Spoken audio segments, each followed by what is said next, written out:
Hello everyone, I am Neha from career edge Patiala. तो आज एक बार फिर हम आपके सामने लेके आए हैं एग्ज़ाम एनालिसिस। जो एग्ज़ाम आज हुए हैं यानी कि 29 अगस्त 2021 को कोऑपरेटिव बैंक का एग्ज़ाम, उसमें कंप्यूटर का सेक्शन आज हम एनालाइज करेंगे। तो एक बार मैं पहले आपको बता दूं कि कंप्यूटर का सेक्शन सारा हमारा करवाए में से आया है। हमारी जो ऑनलाइन ऑफलाइन क्लासेस चल रही हैं बिल्कुल उसी में से पेपर आया है। तो हम पेपर डिस्कस करना स्टार्ट करते हैं। सबसे पहला क्वेश्चन था Java which is used in computer basically A. Java क्या है? हार्डवेयर है? नो। हार्डवेयर जिसको हम टच कर सकते हैं that is called hardware. Hardware नहीं है। स्टोरेज डिवाइस है? नहीं, बिल्कुल भी नहीं। ना ही बूटेबल डिवाइस है। जावा एक क्या है? प्रोग्रामिंग लैंग्वेज है। तो इसका करेक्ट आंसर क्या है? Programming language. तो आगे सेकेंड क्वेश्चन डिस्कस करते हैं।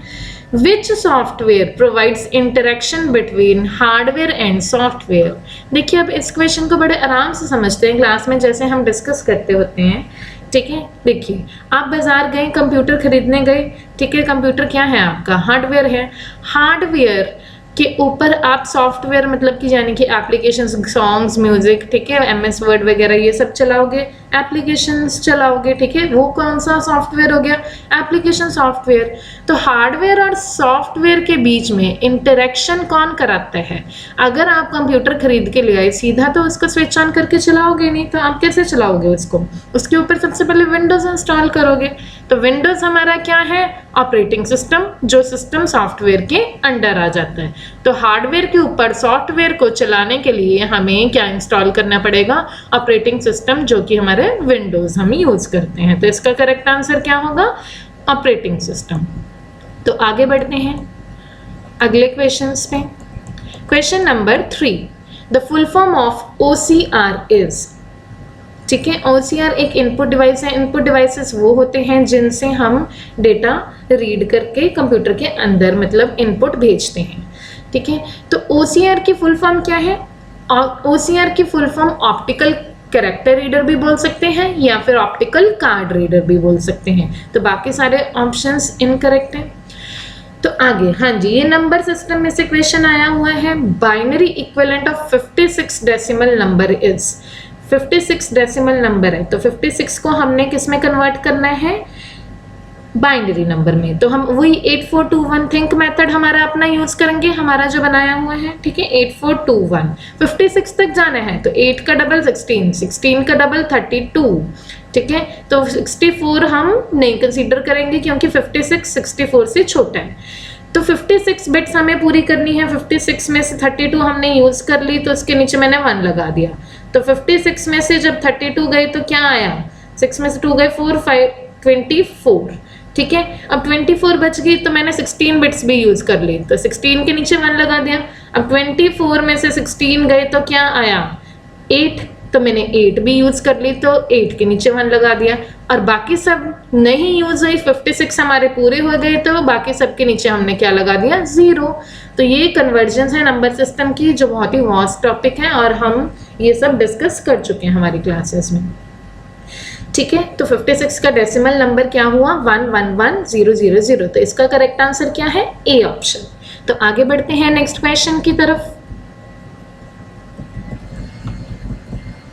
हाँ जी, question number 5, classification of computer से अगेन क्वेश्चन आया है। क्लासिफिकेशन को मैं बार बार क्लास में बोलती हूँ कि बिल्कुल भी इसको सिंपल सा टॉपिक मत समझिए, इसमें से क्वेश्चंस आते ही आते हैं। देखिए अगेन फिर क्वेश्चन आया है जैसे पटवारी के एग्जाम में भी आया था। ठीक है, तो क्लासिफिकेशन ऑफ कंप्यूटर से क्वेश्चन आया कि कंप्यूटर में से इनमें से कौन सी क्लासिफिकेशन नहीं है कंप्यूटर की। अगर आपने पढ़ी होगी कौन सी क्लासिफिकेशन है तभी आप डिस्कार्ड कर पाओगे कौन सी नहीं है।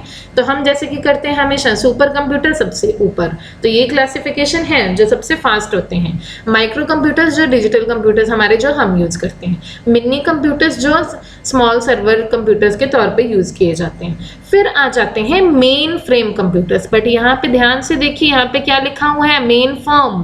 तो कंप्यूटर की टाइप मेन फ्रेम होती है, मेन फर्म नहीं होती। ठीक है ना, तो यहाँ से इन्होंने नॉट क्लासिफिकेशन पूछा तो मेन फर्म इसका करेक्ट आंसर होगा। अब आगे बढ़ते हैं, विच one is not any kind of printer, इनमें से कौन सा प्रिंटर की टाइप नहीं है। देखिए प्रिंटर्स को जब मैं क्लासिफाई कराती हूँ तो हमेशा दो तरह के प्रिंटर्स बताती होती हूँ, ठीक है। एक होते हैं इम्पैक्ट प्रिंटर्स और होते हैं दूसरे non impact printers. Impact printers वो जिनके जब रिबन और हैमर स्ट्राइक करके खड़खड़ की आवाज आती है, नॉन इम्पैक्ट जब आवाज नहीं आती, ठीक है ना। तो डेजी व्हील और डॉट मैट्रिक्स तो इम्पैक्ट प्रिंटर्स हैं ये दोनों। इंकजेट प्रिंटर्स जो इंक स्प्रे करके प्रिंटिंग करता है, तो ड्रॉल इसमें से कोई भी प्रिंटर नहीं है, तो ड्रॉल इसका करेक्ट आंसर आना था। तो आगे बढ़ते हैं नेक्स्ट क्वेश्चन नंबर 7th और 8th की ओर। हाँ जी, तो क्वेश्चन नंबर 7th हमारा क्या है, which of the following is not a computer language. बार बार ये कंप्यूटर लैंग्वेज टॉपिक हमने किया हुआ है क्लास में, जिसमें हमेशा मैं बताती हूँ कोबोल कंप्यूटर लैंग्वेज है जो बिजनेस के लिए यूज होती है, common oriented business oriented language, Fortran formula translation ये कैलकुलेशन के लिए यूज होती है, ये भी कंप्यूटर लैंग्वेज है, C++ ये भी हाई लेवल प्रोग्रामिंग लैंग्वेज है। तो कौन सी कंप्यूटर लैंग्वेज नहीं है, तो आंसर क्या है, ऑपेट, ठीक है। तो अगले क्वेश्चन की तरफ बढ़ते हैं, pen drive used in computer is, pen drive जो कंप्यूटर में यूज करते हैं वो क्या है, सॉफ्टवेयर है। नहीं जी, सॉफ्टवेयर को तो हम टच ही नहीं कर सकते, पेन ड्राइव को तो हम टच कर सकते हैं। Central processing device, central processing तो CPU होता है, पेन ड्राइव कहाँ से आ गई। असेंबलर, असेंबलर तो असेंबली लैंग्वेज को मशीन लैंग्वेज में कन्वर्ट करता है, ये भी नहीं। तो इसका करेक्ट आंसर क्या है, पेन ड्राइव में हम डेटा स्टोर करते हैं, तो ये क्या है, स्टोरेज डिवाइस। तो आगे बढ़ते हैं नेक्स्ट क्वेश्चन की तरफ, question number 9।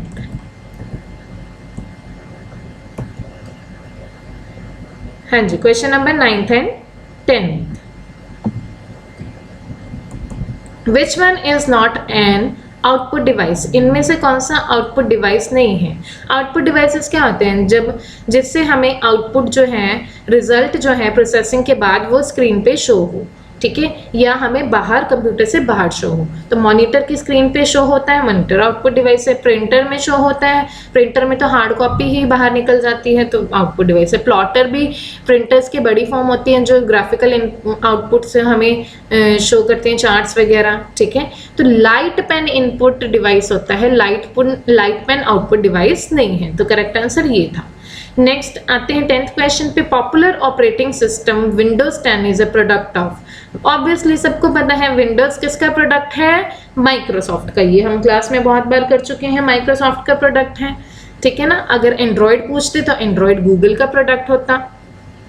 Sun micro system ने तो जावा प्रोग्रामिंग लैंग्वेज डेवलप की है, ठीक है। तो एप्पल का प्रोडक्ट iOS होता है या मैक होता है ऑपरेटिंग सिस्टम, ये आप सबको पता है। iOS मोबाइल के लिए और मैक जो होता है वो लैपटॉप्स वगैरह के लिए। तो आगे बढ़ते हैं क्वेश्चन नंबर 11 की ओर।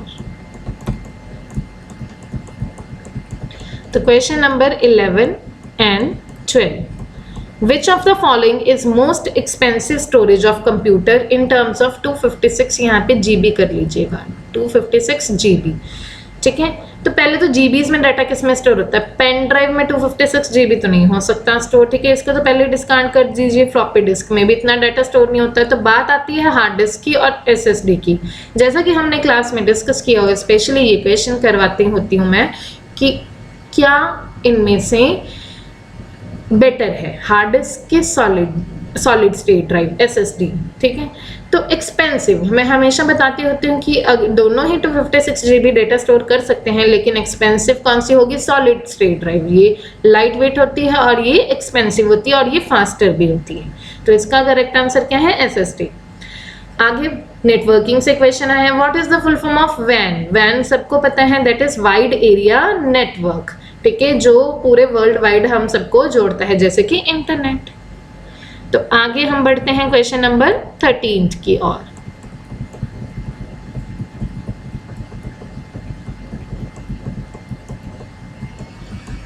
हाँ जी, this is not any kind of number system. Number system हम टॉपिक उससे पहले भी क्वेश्चन आया, अब देखिए फिर क्वेश्चन आ गया। ऑक्टल नंबर सिस्टम होता है जिसका बेस होता है 8। हेक्साडेसिमल नंबर सिस्टम होता है जिसका बेस होता है 16। बाइनरी नंबर सिस्टम होता है जिसका बेस होता है 2। फिर चौथा हमारा जो आखिरी नंबर सिस्टम है, that is decimal number system, जिसका बेस होता है 10। तो यहाँ पे नंबर सिस्टम कौन सा नहीं है, बूल कोई भी नंबर सिस्टम नहीं है। तो हम आगे बढ़ते हैं 14th एंड 15th क्वेश्चंस की तरफ। हाँ जी, question number 14th, this is one not a valid email ID. Email हमने पार्ट किया, ईमेल में हमेशा दो पार्ट होते हैं, यूजर नेम @ डोमेन नेम, ठीक है ना, यूजर नेम @ डोमेन नेम। तो सबसे ये यूजर नेम और डोमेन नेम तो आपको सब में दिख रहे हैं, लेकिन @ भी पार्ट होता है। देखो सीधा ही पता लग रहा है कि फर्स्ट जो है उसमें @ नहीं है, तो इसका करेक्ट आंसर क्या होगा, xyz.yahoo.com, ठीक है, यहाँ पे @ नहीं है। तो अंडरस्कोर वगैरह ये सब डॉट्स ये हम यूज कर सकते हैं, लेकिन @ होना जरूरी है, क्योंकि यूजर नेम को हमेशा डोमेन नेम से सेपरेट @ ही करता है। तो लास्ट क्वेश्चन है, this software converts high level language program to low level language and vice versa. High level को लो लेवल में कन्वर्ट कौन सा सॉफ्टवेयर करता है? देखिए क्लास में हमने बहुत बार डिस्कस किया है, असेंबलर जो है वो असेंबली लैंग्वेज को मशीन लैंग्वेज में करता है। मशीन हमारी लो लेवल लैंग्वेज है, ठीक है, लेकिन यहाँ पे असेंबली लैंग्वेज की बात नहीं हो रही है, यहाँ पे हाई लेवल लैंग्वेज की बात हो रही है। तो हाई लेवल लैंग्वेज को machine language that is low level language में कौन करता है? कंपाइलर। तो अगर पूछते कि होल पूरा का पूरा कौन करता है, ठीक है, होल तो भी कंपाइलर आता, अगर लाइन बाय लाइन आता तो इंटरप्रेटर आता। ये हम सब क्लास में डिस्कस कर चुके हैं। Thank you so much everyone.